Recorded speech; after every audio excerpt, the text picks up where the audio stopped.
Assalamualaikum pelajar 4 Bina. Hari ini pembelajaran kita untuk hari Selasa.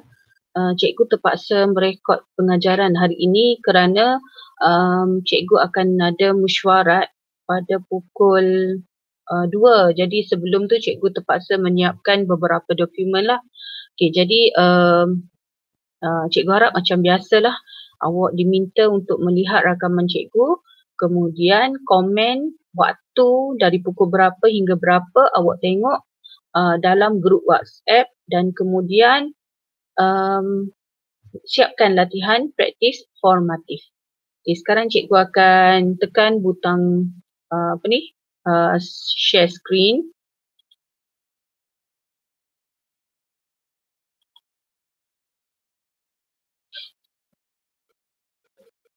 Okay, kita akan sambung pembelajaran kita pada hari ini dalam bab 10.7.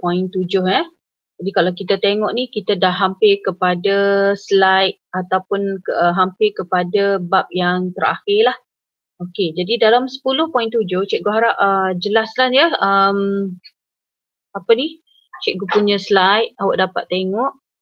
Okey, kita nak tengok tentang sistem limfa manusia. Okey, kita nak belajar tentang sistem limfa manusia. Okey, sekejap cikgu pilih butang pen dahulu. Okey, proses pembentukan bendalai tisu. Selain daripada sistem peredaran darah yang awak sudah belajar pada minggu lepas tentang darah, salur darah, jenis-jenis sel darah. Okey, jadi hari ini kita nak tengok tentang pembentukan bendalai tisu. Terdapat satu lagi sistem dalam badan yang fungsinya berhubung rapat dengan sistem peredaran darah. Sistem tersebut ialah sistem limfa. Okey, boleh dikatakan sistem peredaran darah tu dia berkait rapat dengan sistem limfa. Kalau cikgu suka panggil dia adik-beradik. Okey, darah dan limfa. Okay, proses pembentukan bendalai tisu ditunjukkan dalam rajah 10.20. Jadi kita nak tengok tentang bagaimana kaitan bendalai tisu ni dengan sistem limfa. Okey, nombor 1, darah yang sampai di hujung arteriol. Nampak ni ialah darah. Okey, darah yang sampai dekat hujung arteriol. Ingat tak cikgu kata itu arteri? Salur darah arteri, bila dia sampai dekat hujung-hujung cabang tu, kita panggil arteriol. Okey, jadi darah yang sampai di hujung arteriol kapilari darah adalah bertinggi. Sebab dia datang dari arteri kan mengangkut darah ke dari jantung, betul tak? Nak masuk. Jadi bila darah nak masuk ni dia bertekanan tinggi. Okey, jadi bila dia bertekanan tinggi sampai pula dekat arteriol, awak nampak tak daripada cabang yang ni, daripada salur yang besar tiba-tiba jumpa salur kecil ni, arteriol ni. Maka diameter kapilari darah yang kecil dan daya pengepaman jantung tu mewujudkan tekanan tinggi. Cikgu ulang sekali lagi. Okey, darah daripada arteri, awak nampak tak diameter dia agak besar. Okey, diameter saiz dia agak besar, tapi bila dia masuk jumpa pula dengan arteriol, kemudian jumpa pula arteri ni, awak nampak? Arteri ni kecil-kecil lagi salurnya, maka akibat pula daripada daya pengepaman jantung, sebab darah ni daripada jantung, ada dua keadaan yang menyebabkan wujud tekanan tinggi. Okay, cikgu ulang sekali lagi. Darah yang sampai di hujung arteriol kapilari darah bertekanan tinggi. Kenapa bila darah ni sampai dekat sini dia bertekanan tinggi?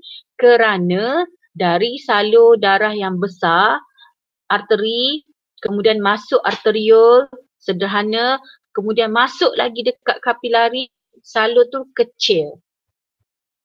Okay. Yang kedua, disebabkan oleh daya pengepaman jantung tu sendiri. Jadi ada dua sebab kenapa bila darah ni sampai dekat kapilari wujud suatu tekanan tinggi.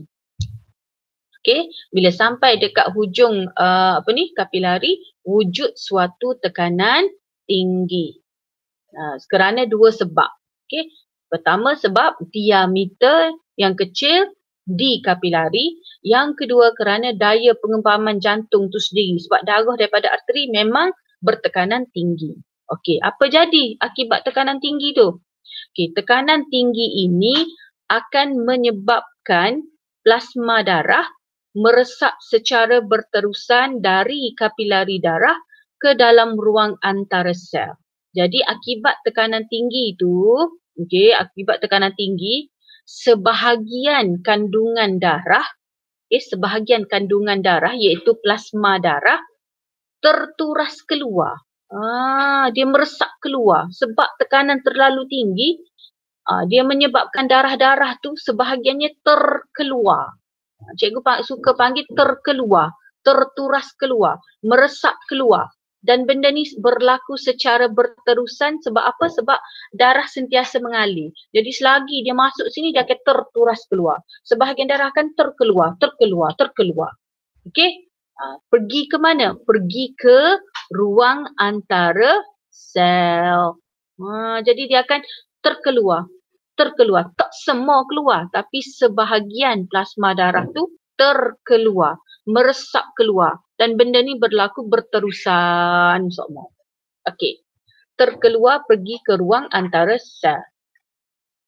Plasma darah yang memenuhi ruang antara sel sentiasa membasahi sel.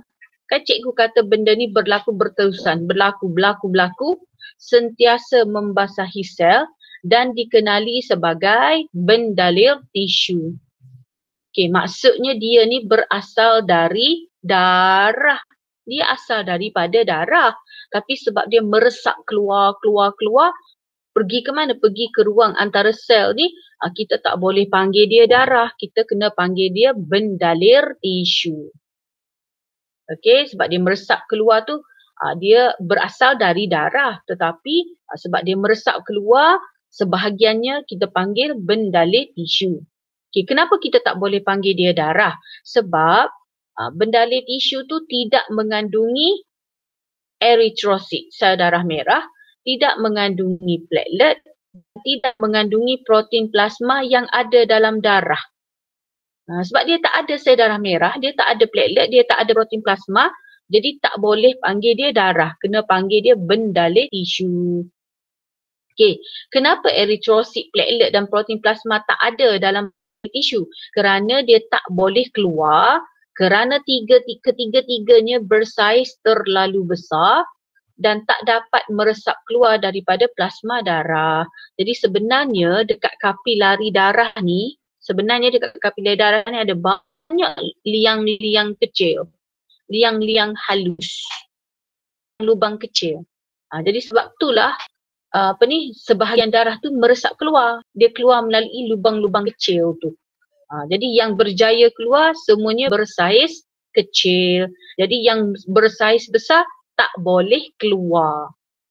Seperti apa? Seperti eritrosit, platelet dan protein plasma. Okay, jadi sebab dia tak ada sel darah merah, tak ada platelet, kita tak boleh panggil darah lah. Kita panggil dia bendalir tisu. Okay, nombor 4. Bendalir tisu membolehkan pertukaran bahan dalam darah dan sel berlaku. Okay, jadi dalam bendalir tisu tu ada bahan-bahan yang sama seperti darah lah, kecuali dia tak ada 3 tadi. Okay, jadi dalam bendalir tisu tu ada oksigen, ada nutrien, ada asid amino, ada apa lagi? Ada antibody dan sebagainya. Jadi membolehkan pertukaran bahan dalam darah dan sel berlaku. Jadi masa dia keluar tu ada bahan-bahan tu itu dan bahan tu akan digunakan oleh sel-sel badan. Jadi bahan-bahan seperti nutrien, oksigen akan meresap dari bendalir tisu ke sel badan. Okay, jadi bahan-bahan seperti nutrien dan oksigen yang ada dalam bendalir tisu akan meresap ke dalam sel badan dan sel badan akan guna. Sebab di sini ni sebenarnya ada banyak sel badan. Okay.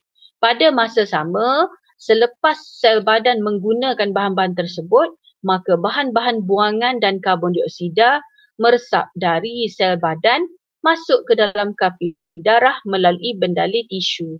Maksudnya selepas sel-sel badan guna bahan-bahan tu, maka terhasillah karbon dioksida, bahan-bahan buangan. Jadi bahan-bahan buangan daripada tu akan masuk ke tisu dan di hujung sini, okey, 90% bendalai tisu akan masuk semula dalam kapilari darah. Ni dekat hujung venu ni, 90% bendalai tisu yang ada bahan-bahan buangan tu akan meresap masuk semula ke dalam kapilari darah dan diangkut balik semula ke jantung. 90% akan masuk balik membawa karbon dioksida dan bahan-bahan buangan. Okey, kemudian pada hujung venul kapilari darah, yang cikgu kata tadi, pada hujung venul kapilari darah, plasma darah adalah hypertonik berbanding dengan bendalai tisu di sekelilingnya. Faham ke tu? Pada hujung venu ni, ni di hujung venu ni, plasma darah yang dalam ni hypertonik, pekat. Maknanya air, pekat maknanya air sikit berbanding dengan bendalai tisu di sekelilingnya. Dan semasa ini juga tekanan darah juga adalah lebih rendah. Akibatnya penyerapan semula air, garam mineral dan bahan buangan ke dalam kapilari berlaku. Jadi dalam ni yang warna biru ni, dalam kapilari darah ni, plasma darah adalah pekat, hypertonik berbanding dengan bendalai tisu yang dekat luar-luar ni. Sebab dia ada air, ada garam mineral dan sebagainya. Okey, jadi air sikit maka air di luar banyak, dekat bendalai tisu ni banyak air. Jadi di hujung venu ni, cikgu kata tadi 90%, 85% hingga 90% bahan-bahan bendalai tisu tu akan meresap masuk semula ke dalam venul kapilari. Apa dia yang masuk? Iaitu penyerapan semula air, garam mineral dan bahan buangan berlaku. Jelas Jadi kenapa dia boleh masuk? Kerana satu, tekanan darah adalah rendah dekat hujung venu. Yang kedua, kerana kandungan plasma darah tu hypertonik berbanding kandungan bendalai tisu yang hipotonik. Jadi air banyak meresap ke dalam air sedikit. Okey. Namun hanya 85% hingga 90% daripada bendalai yang meninggalkan darah pada hujung arterio kapilari darah meresap semula ke dalam hujung venu. Jadi dalam 85% macam tu, 90% macam tu, meresap masuk balik. Masuk balik jadi darah balik lah. Jadi darah balik sebab dia dah masuk balik dekat hujung venu ni dan dia balik semula ke jantung. Okey. Lepas tu ada berapa lagi baki dia? Baki dia lagi ada dalam 15 hingga 10% yang masih tertinggal. Ada lagi yang tertinggal. Jadi baki ini membentuk lebih kurang 4 liter bendalai yang hilang daripada kapilari setiap hari. Bagaimanakah sistem peredaran darah memperoleh semula bendalai ini? Jadi bendalai-bendalai yang tak masuk tu, bendalai-bendalai yang tak masuk tu, sebahagiannya akan masuk ke dalam kapilari limfa. So, awak nampak tak? Di celah-celah ni juga ada warna perang ni. So, sebahagiannya yang tak masuk tu, baki tu, sebahagiannya akan masuk dalam kapilari limfa yang warna koko ni. Sebahagiannya akan masuk dalam kapilari limfa. Dan seterusnya pergi ke sistem limfa. Jadi bila dia dah masuk ke dalam kapilari limfa, namanya bukan bendalai tisu dah. Namanya ialah limfa. Jadi betul tak cikgu kata limfa ni juga berasal daripada darah? Betul lah, dia bermula daripada darah tadi. Betul tak? Bila darah melalui kapilari darah, ni dia terturas keluar jadi bendalai tisu. Okey, lepas tu dekat hujung-hujung venu tu 85% masuk balik jadi darah semula. Lepas tu yang 15% ni gimana? Yang 15% ni sebahagiannya masuk dalam sistem limfa, masuk dalam kapilari limfa. So jadilah limfa dan ianya berwarna kuning pucat. Jadi kesimpulan dia, bendalai tisu berasal daripada darah, limfa pun berasal daripada darah. Cuma dia tak ada apa? Dia tak ada eritrosit, platelet dan protein plasma. Okey, kandungan dia sama seperti darah. Cuma dia tak ada eritrosit, platelet dan protein plasma. Sebab tu dia tak boleh jadi darah. Namanya lain-lain. Okey, so cuba kita tengok perbezaan antara limfa dengan bendalai tisu. Okey, limfa dan bendalai tisu kedua-duanya mengandungi plasma tanpa protein plasma dan eritrosit dan platelet. Jadi betul tak cikgu kata tadi, limfa dan bendalai tisu ni berasal daripada darah. Cuma dua-dua ni dia tak ada protein plasma, eritrosit dan platelet. Tapi kandungan lain serupa dengan darah. Okey? Okey, kemudian kita nak beza dua tu pula. Beza antara limfa dan bendalai tisu. Okey, limfa mengandungi kandungan lemak dan bahan larut lemak yang lebih tinggi. Ingat tak cikgu ada ajar itu, limfa lemak. Jadi limfa ni dia ada kandungan lemak dan bahan larut lemak yang sangat tinggi. Tetapi kalau bendalai tisu, kandungan lemak dan bahan larut lemak adalah rendah. Okey, dan kena ingat juga limfa sini aja cara nak ingat. Limfosit. Okey, jadi dalam limfa ni dia ada kandungan limfosit yang sangat tinggi. Apa dia limfosit? Ingat dah cikgu sebut anti-lim. Okey, limfosit ni ialah sel darah putih yang menghasilkan antibody sangat tinggi. Okey, jadi limfa mengandungi kandungan limfosit iaitu sel darah putih yang menghasilkan antibody yang sangat tinggi. Tetapi untuk bendalai tisu, kandungan limfosit ada tetapi rendah. Okey, itu kita bezakan antara limfa dengan bendalai tisu. Okey, sekarang cikgu nak bezakan limfa dengan darah. Okey, jadi awak kena ingat limfa ni pun berasal daripada darah juga. Okey, jadi persamaannya kedua-duanya mengandungi semua kandungan yang ada dalam darah. Okey, limfa ada nutrien, darah ada hormon, limfa ada hormon. Darah ada enzim, limfa pun ada enzim. Darah ada bahan buangan, limfa pun ada bahan buangan sel. Limfa ada gas respirasi, darah pun ada gas respirasi. Limfa ada sel darah putih, darah pun ada sel darah putih. Sebab awak kena ingat, limfa ni berasal daripada darah. Jadi dia ada bahan yang sama dengan darah sebab dia memang berasal daripada darah. Cuma bezanya ialah kenapa limfa tak boleh jadi darah? Kerana darah mengandungi protein plasma, eritrosit dan platelet yang saiz besar tadi. Tetapi limfa ni dia tidak mengandungi protein plasma, eritrosit dan platelet kerana bersaiz besar. Tak boleh keluar di kapilari tadi. Okey, jelas Okey, kemudian. Nah, ni ringkasan daripada apa yang cikgu terangkan tadilah. So cikgu akan baca cepat-cepat. Okey, cikgu akan ulang sekali lagi. Cikgu akan baca cepat-cepat slide ni sebab awak pun dah belajar tadi. Okey. Jadi arterio dan kapilari darah Tengok balik. Arterio. Okey, kapilari darah. Cuba tengok beza. Cuba tengok perbezaan diameter tu. Cuba tengok perbezaan diameter. Okey. Ni besar, ni kecil. Okey, jadi kerana perbezaan diameter, kapilari darah lebih kecil daripada arteriol. Dan yang kedua, awak kena ingat darah yang sampai adalah darah yang bertekanan tinggi.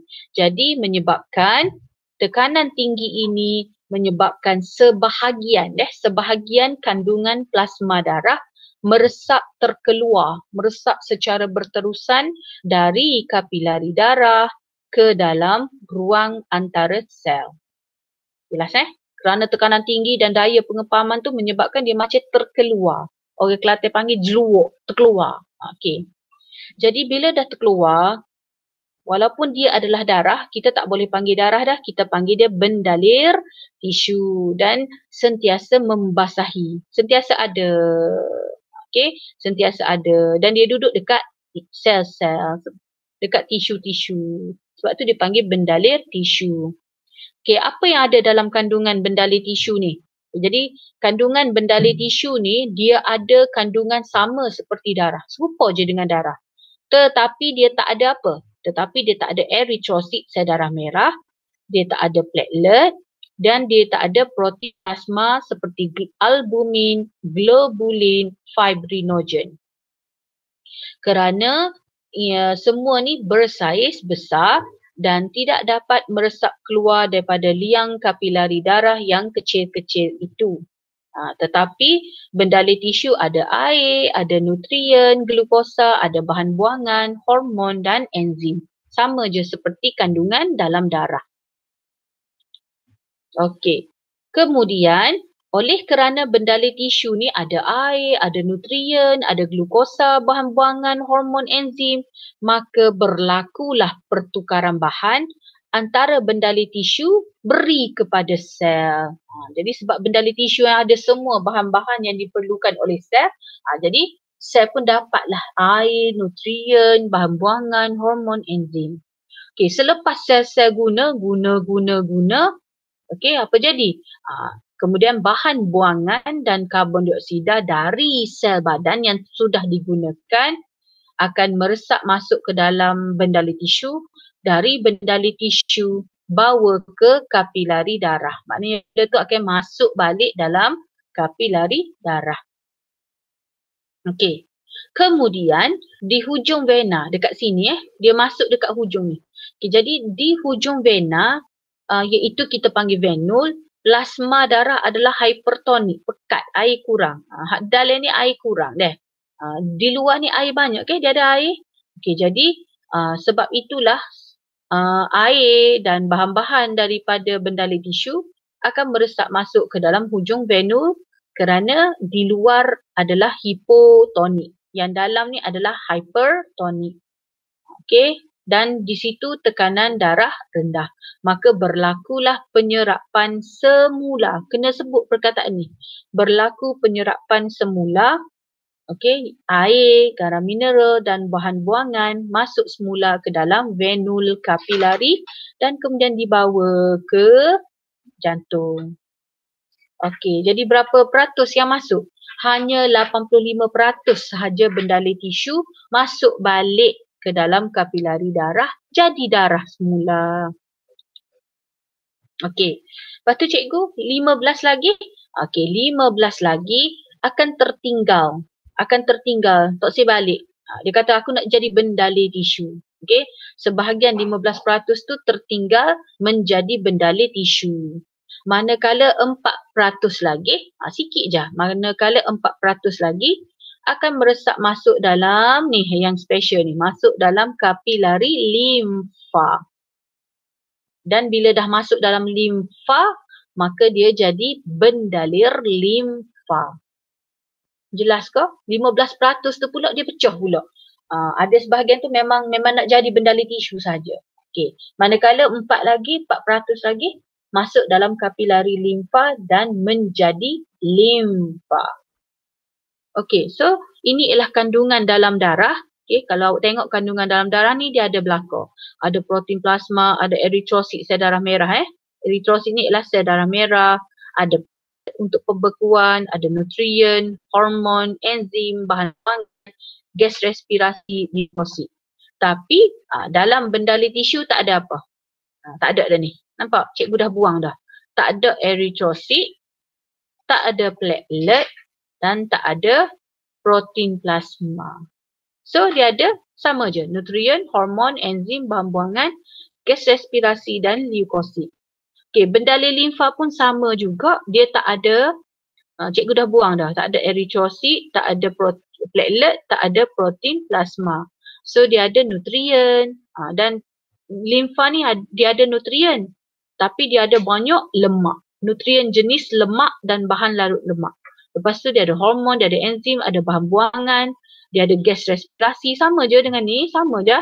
Okay, cuma Dia ada banyak leukosit jenis limfosit. Dia ada banyak, sama je dia ada sel darah putih. Cuma dia ada banyak jenis limfosit yang menghasilkan antibody.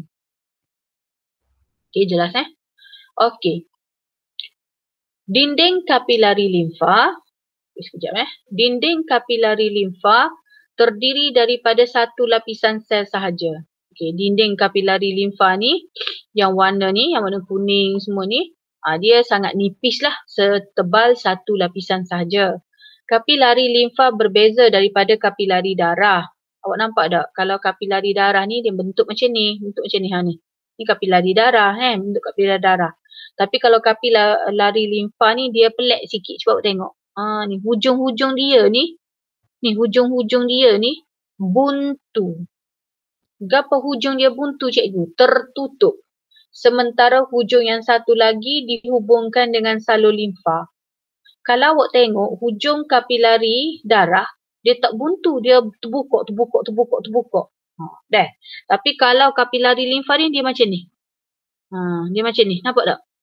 Dia buntu, dia mati. Mati terus. Okey? Dia tak sambung, dia buntulah. Okey. Kapilari limfa yang terdapat di ruang antara sel bergabung membentuk salur limfa. So maksud dia macam inilah. Ni kapilari limfa. Okey, nanti dia akan gabung jadi salur limfa. Ni kapilari limfa sebab dia hujung dia buntu. Nanti akan bergabung membentuk salur limfa yang lebih besar. Dan di sepanjang salur limfa ni pula terdapat nodus limfa. Nanti dekat sini, nanti akan ada nodus-nodus limfa pada jarak-jarak tertentu. So cuba awak tengok, inilah yang cikgu kata tadi. Dalam ni warna kuning ni bendalil limfa. Okey, dan awak nampak tak? Ni hujung dia buntu. Hujung dia buntu. Bukan ni dah. Hujung dia buntu, ini adalah kapilari limfa. Lepas tu dia bersambung jadi salur limfa dan dalam kapilari limfa ada injap. Fungsi injap supaya limfa tu mengalir satu arah sahaja. Okey. Sistem limfa juga terdiri daripada organ-organ. Awak kena ingatlah sistem limfa dia bukan ada kapilari saja dah. So kena ingat tadi dia ada kapilari limfa, dia ada nodus limfa dan dia ada organ. Okey, jadi organ limfa ni seperti nodus limfa yang cikgu kata tadi. Lepas tu dia ada limpa. Dia dengar tak? Berhi makan lipo. Yalah tu limpa dah. Limpa bukan limfa dah. Limpa, kelenjar thymus, sumsum tulang, tonsil, ni tonsil tu dekat tekuk awak tu dan appendix. Jadi awak kena tahulah, sebenarnya sistem limfa ni sangat besar. Dia ada kapilari limfa, nodus limfa, limpa, kelenjar thymus, sumsum tulang, tonsil dan appendix. Sistem limfa tidak mempunyai pumpnya sendiri untuk mengalirkan limfa di sepanjang salur limfa. Dia bukan seperti jantung. Jantung ni dia mengepam darah, darah pun mengalir. Okay? Jadi pengaliran limfa ni dia tak ada pump. Jadi dia ni dibantu oleh denyutan nadi jantung, pengecutan otot rangka, peristalsis salur pencernaan dan perubahan tekanan yang berlaku semasa tarikan hembusan nafas. Dia tak ada jantung untuk mengepam dia. Jadi dia bergantung kepada bantuan denyutan nadi jantung, pengecutan otot rangka, peristalsis salur pencernaan, perubahan tekanan semasa tarik dan hembus nafas. Jadi semua ni yang membantu pengaliran limfa. Di dalam salur limfa ada injap yang memastikan limfa ni mengalir berterusan ke arah jantung dan sehala sahaja. Sehala tu maksud dia jangan kona balik. Maknanya kalau bergerak ke depan je. Okey. Injap-injap ini juga menghalang limfa daripada mengalir balik. Dia senang je. Kalau injap ni semuanya untuk darah tu mengalir straight. Jangan undur. Okey.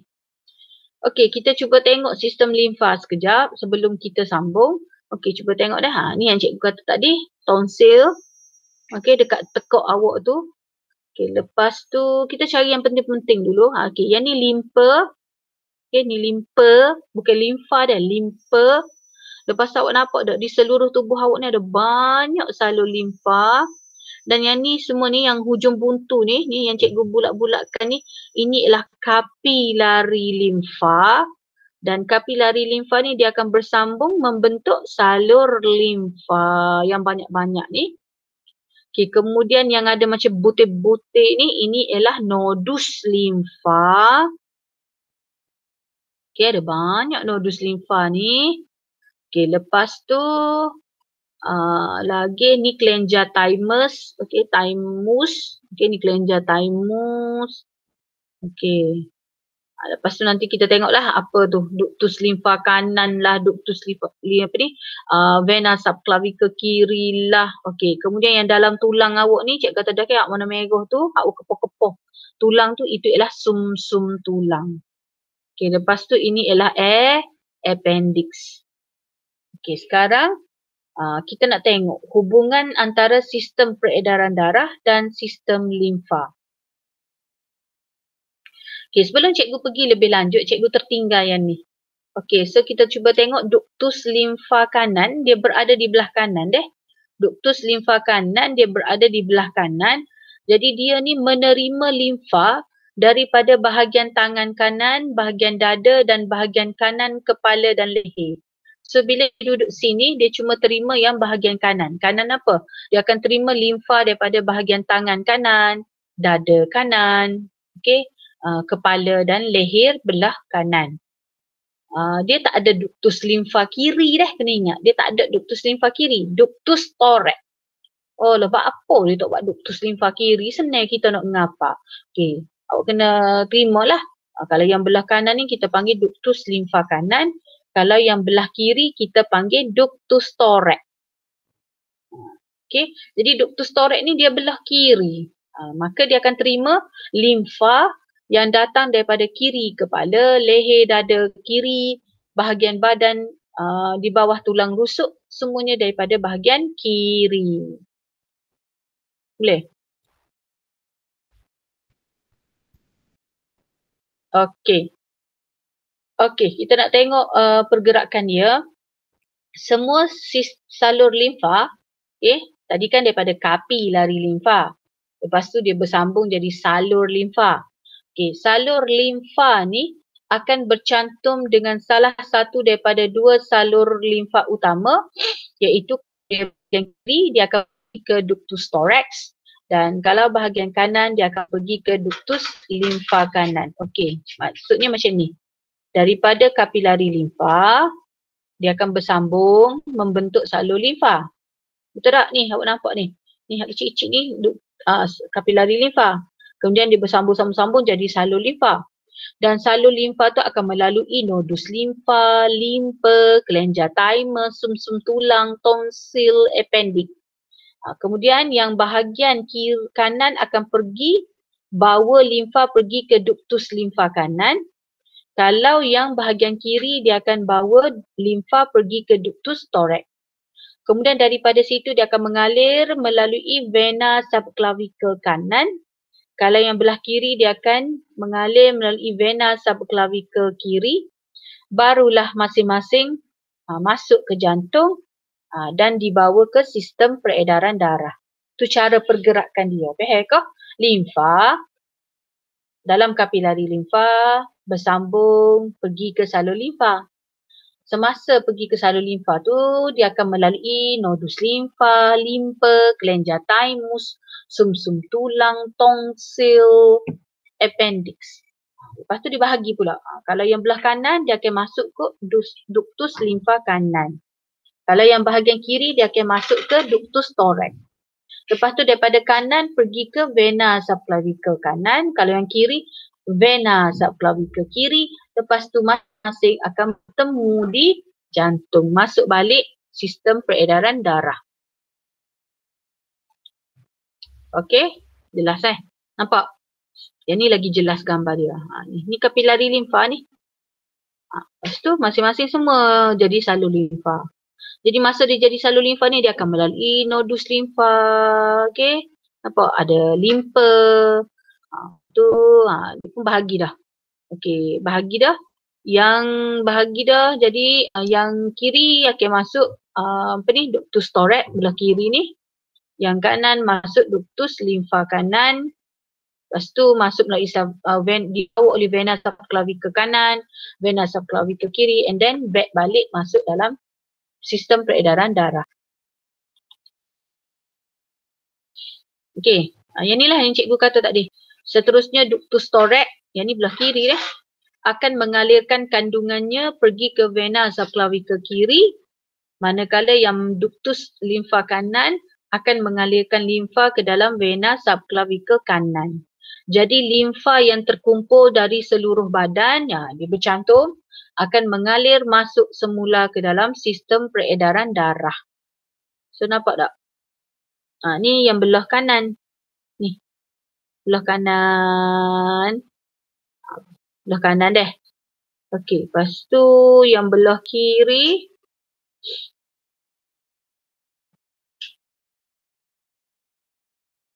Dia tak tunjuk. Okey. So nanti dia akan bertemulah vena subclavicle kanan, vena subclavicle kiri. Kemudian dia akan masuk balik ke dalam jantung. Kembali semula sebagai darah.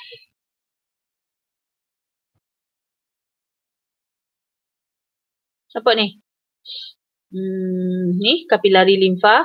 Nampak kapilari limfa banyak-banyak ni. Bercantum jadi salur limfa. Lepas tu dia akan lalu nodus limfa. Gerak lagi.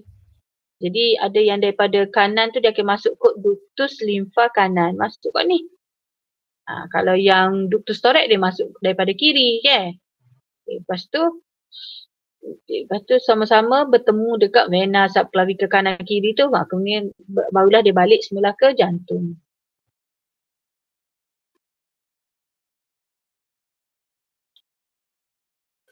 Okey, apa kepentingan sistem limfa dah? Okey, apa kepentingan sistem limfa? Okey, keperluan sistem limfa ni dia ada 3. Yang pertama dia adalah pelengkap kepada sistem peredaran darah. Kan tadi cik kata dia ni macam adik-beradik lah. So di mana ada darah, di situ ada limfa. Jadi dia ni macam adik-beradik kepada sistem peredaran darah kerana sistem limfa akan mengembalikan bendalir tisu berlebihan yang 4% ni. Walaupun dia jadi limfa tetapi dia kena balik juga. Jadi sistem limfa ni mengembalikan bendalir tisu berlebihan 4% yang berada di ruang antara sel balik semula ke dalam aliran darah. Supaya apa dia balik semula tu? Supaya komposisi tekanan dan isi padu darah dikekalkan pada julat normal. Maknanya limfa yang 4% tadi, macam-macam mana dia kena balik semula ke jantung. Supaya apa? Supaya komposisi tekanan dan isi padu darah berada pada julat normal. So kena macam-macam mana kena balik. Okay. Yang kedua, untuk pertahanan badan. Sebab nodus limfa ni mempunyai limfosit paling banyak. Nodus limfa menghasilkan dan menyimpan limfosit. Limfosit untuk hasil antibody. Yang ketiga, awak kena ingat bila sebut limfa-limfa lemak. Okay, jadi limfa-limfa ni untuk pengangkutan bahan larut lemak. Okay, lemak dan bahan larut lemak meresap masuk ke dalam laktil. Semuanya huruf L belakang. Lemak, lipid deh. Lemak, laktil, ya belakang tu. Okey, jadi lemak meresap masuk ke dalam laktil di dalam vilus usus kecil. Ingat yang macam ni tadi? Yang kita belajar dalam bab apa bab nutrisi tu. Okey, nanti laktil merupakan kapilari limfa. Laktil merupakan kapilari limfa. Jadi lemak akan meresap masuk dalam laktil ni dan laktil ni dia lemak dia sendiri. Laktil ni sebenarnya adalah kapilari limfa. Jadi titisan lipid akan diangkut ke dalam ductus thorax dan seterusnya ke dalam sistem peredaran darah melalui vena subclavicle kiri. Cikgu ulang sekali lagi, lemak dan bahan larut lemak yang awak makan yang sudah dicerna akan meresap masuk dalam laktil. Dan laktil tu sendiri walaupun dia ada dalam vilus usus kecil berbentuk macam jari ni, dia duduk dalam vilus ni, dekat usus kecil. Laktil tu sebenarnya adalah kapilari limfa. Jadi awak nampak dah kalau masa awak belajar bab tu, awak nampak dah laktil ni kemudian dia ada malu ni. Dia bersambung dengan salur limfa. Bila keluar, dia bawa lipid tu, dia akan bersambung dengan salur limfa. Dan diangkut ke ductus thorax belah kiri dan seterusnya masuk balik ke sistem peredaran darah melalui vena subclavicle kiri. Okey, untuk praktis formatif, sekejap cikgu back balik, sekejap. Okey, kita nak habis dah pun. So cikgu nak habiskan juga tajuk ni macam mana pun kita nak masuk bab 11. Okey. Kemudian kita masuk praktis formatif 10.7. Namakan dua salur limfa utama. Jadi dua salur. Dia nak salur limfa utama. Jadi kita ada ductus limfa kanan dan ductus thorax. Yang ni yang utama. Tapi salur yang utama. Okey, nyatakan 3 fungsi utama sistem limfa. Okey, 3 fungsi sistem limfa tadilah untuk kembali semula ke dalam darah yang 4% tadi. Okey, untuk pertahanan badan dan untuk pengangkutan lipid. Okey, soalan 3, nyatakan perbezaan antara komposisi plasma darah, bendalir tisu dan limfa. So cikgu nak awak buat macam ni lah, buat 3-3 ni awak bandingkan. Plasma darah, dia nak perbezaan bukan bandingkan, dia nak perbezaan. So awak bezakan sajalah. Okey, ataupun boleh tiru daripada slide cikgu tadi. Okey, jadi plasma darah ada apa, bendalir tisu ada apa, limfa ada apa. Yang ni cikgu tak payah baca dah deh. Okey, nombor 4, setelah anda makan makanan berlemak, bilangan molekul lipid dalam limfa didapati meningkat sebanyak 100%. Jelaskan mengapa. Okey, sebab bila awak makan bahan berlemak, asid lemak dia akan dicernakan jadi asid lemak dan glycerol, iaitu hasil pencernaan makanan berlemak. Jadi makanan-makanan berlemak tu akan meresap masuk dalam laktil yang tadilah, yang unjuran macam jari tu, dalam tu ada laktil. So bahan-bahan yang mengandungi lemak tu akan meresap masuk dalam laktil dalam vilus usus kecil. Molekul-molekul ini kemudiannya membentuk sebahagian daripada komponen limfa yang diangkut melalui laktil. Okey, dia akan keluar bawa ke salur limfa. Oleh itu bilangan molekul lipid dalam limfa meningkat sebab awak dah makan bahan-bahan berlipid. Okey, 10.8. Isu kesihatan berkaitan dengan sistem limfa. Okey, dia kata, pernahkah anda terfikir apa yang akan berlaku sekiranya sistem limfa kita tidak berfungsi dengan sempurna? Maksudnya 4% tadi tak masuk balik. Apa jadi? Okey, bendalir tisu yang tidak dikembalikan semula ke dalam sistem peredaran darah. Okey, sekejap deh. Kita ada dua tadi kan, 15%. Betul tak tadi? Yang tak masuk balik. So daripada 15 tu, 4% masuk balik, masuk dalam kapilari limfa menjadi limfa. Manakala sebahagian lagi dia nak jadi bendalir tisu. Betul tak tadi? 15% yang tak masuk tu dia terbahagi dua. Ada yang nak kekal sebagai bendalir tisu, ada yang 4% meresap masuk dalam kapilari limfa menjadi limfa. Dan yang masuk balik adalah 85%. Yang ni dia masuk semula. Okey. Sekarang soalan ni tanya, apakah yang akan terjadi jika bendalir tisu berlebihan tidak dikembalikan semula ke dalam aliran darah? So maksud dia, apa jadi 85% ni tak masuk? Sepatutnya 85% kena masuk balik dekat hujung venu, kena masuk. Tapi apa jadi 85% tak masuk, dia tidak dikembalikan semula ke dalam sistem peredaran darah. Maka bila dia tak masuk, dia akan berkumpul di ruang antara sel. 85% ni akan berkumpul dekat ruang-ruang antara sel, dia tak nak masuk, maka lama kelamaan tisu badan akan jadi bengkak. Sebab sepatutnya dia kena masuk balik dalam venul dan balik semula jadi darah. Tapi dia tak si masuk. Macam kalau kita kat tak si kelik. Tak si kelik. Orang kata kelik lah, tak si kelik juga. Jadi dia jadi kohorama. Okay, jadi samalah. Jadi dia jadi banyak akibatnya tisu badan jadi bengkak dan kita panggil edema. Okay, kita panggil edema. So contoh ni, ni lah dia berkumpul-kumpul, dia pun jadilah bengkak kaki, bengkak mata, bengkak macam-macam. Kalau orang Kelantan panggil, dia panggil sembak. Okay, orang Kelantan panggil sembak. Ya dah tu, dia jadi sembak macam bekok tubuh awak. Okay, jadi edema ni mungkin disebabkan oleh beberapa faktor lah. Yang pertama, kekurangan protein plasma, kekurangan albumin dalam darah menyebabkan dia tak nak masuk. Jadi bila tak nak masuk, dia berkumpul, jadilah edema.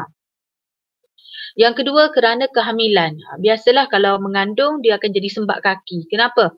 Sebab badan akan menghasilkan lebih banyak bendalir badan untuk memenuhi keperluan fetus yang sedang membesar. Jadi badan kita akan menghasilkan bendalir berlebihan. Sebab untuk keperluan fetus. Jadi bila bendalir berlebihan, dia tak nak masuk. Tambah pula orang mengandung ni, dia kurang bergerak, jadilah sembak. Okay, yang ketiga, pesakit terlantar untuk tempoh yang lama. Okay, pesakit tu tidur je, tak bergerak. Pesakit lumpuh, pesakit stroke. Jadi dia tak bergerak. Jadi bila dia tidak bergerak, dia akan, bendalir tu tak boleh nak balik semula ke jantung. Jadi dia akan mengalami edema. Okey, awak ingat tak tadi kan? Awak kena ingat balik yang muka surat awal-awal tadi dia kata pengaliran balik sistem limfa ni dia tak ada pump untuk membantu dia bergerak. Jadi dia boleh mengalir tu disebabkan oleh ada pengecutan otot rangka, ada peristalsis. Jadi kalau awak tengok ni, pesakit ni terlantar, tak boleh gerak. Jadi bila tak gerak, tak ada pengecutan otot rangka. Jadi bendalir tu tak boleh nak balik semula menyebabkan dia berkumpul jadi sembak. Jadi edema. Okey, dan kemudian yang keempat, jangkitan parasit. Okey, dia ada sejenis cacing parasit, Brugia nama dia deh. Cacing parasit Brugia, dia akan menjangkiti salur limfa. Dia ni duduk dalam salur limfa, dia membiak dalam tu dan menyekat aliran bendalir limfa. Jadi bahagian yang dijangkiti misalnya kaki akan membengkak lah. Apa ke dalam salur limfa tu ada cacing. Jadi bila ada cacing, limfa tu tak boleh nak mengalir. So bahagian yang dijangkiti tu akan jadi bengkak-bengkak, makin lama makin besar. Dan dikatakan pesakit tu menghidap filariasis limfatik. Okay, filariasis limfatik. Atau kita panggil dia kaki gajah. Okay, dan cacing ini, cacing parasit jahat ni, Brugia ni, ditularkan melalui gigitan nyamuk. Okay, jadi nyamuk tu dia gigit, masukkan parasit dan cacing parasit tu akan membiak-membiak, menyekat salur limfa, maka jadi bekok. So jadilah filariasis limfatik. Okey, ni dah. Nampak?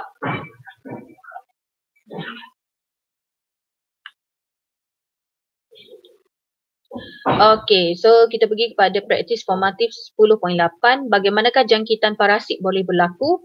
Okey, jadi jangkitan parasit tu berlaku melalui gigitan nyamuk yang menjadi vektor untuk menularkan cacing parasit Brugia.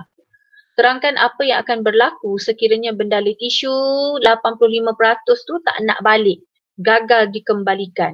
Jadi sekiranya bendalir berlebihan tidak dikembalikan ke aliran darah, maka tisu badan tu makin lama makin banyak dibengkak kerana terlalu banyak bendalir terkumpul di ruang antara sel.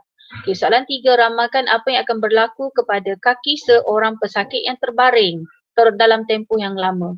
Jadi pesakit lumpuh stroke akan mengalami edema akibat pengumpulan bendalir tisu di dalam ruang antara sel.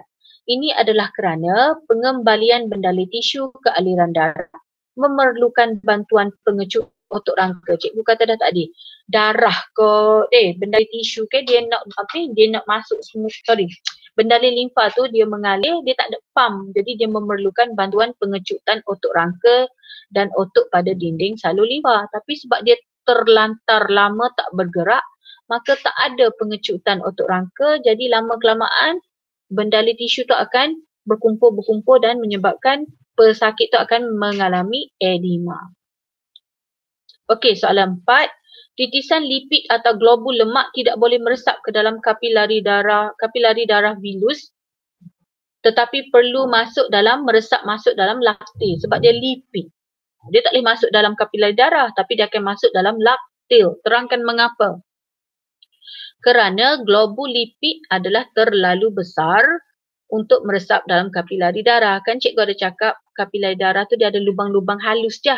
Jadi globul lipid dia tak boleh masuk dalam kapilari darah. Tetapi boleh meresap melalui bukaan kecil antara sel endotelium kapilari limfa. Ini adalah kerana sel endotelium yang membina dinding kapilari limfa tidak bersambungan hujung ke hujung seperti dalam kapilari darah. Sebaliknya, hujung sel kapilari limfa bertindih dan akan terbuka seperti ayunan pintu sahala untuk membenarkan bendalai tisu meresap masuk. Okey, so cikgu berhenti di sini. Yang ni untuk yang keempat ni kita akan bincang dalam soalan yang nanti cikgu buat nota lah. Yang ni yang soalan 4 ni. Okey, so kita dah habis bab 10. Jadi cikgu nak awak siapkan praktis formatif 10.7, 10.8 dan sumatif. Okey, dan sumatif. Dan insya-Allah kita jumpa balik hari Khamis. Okey, assalamualaikum.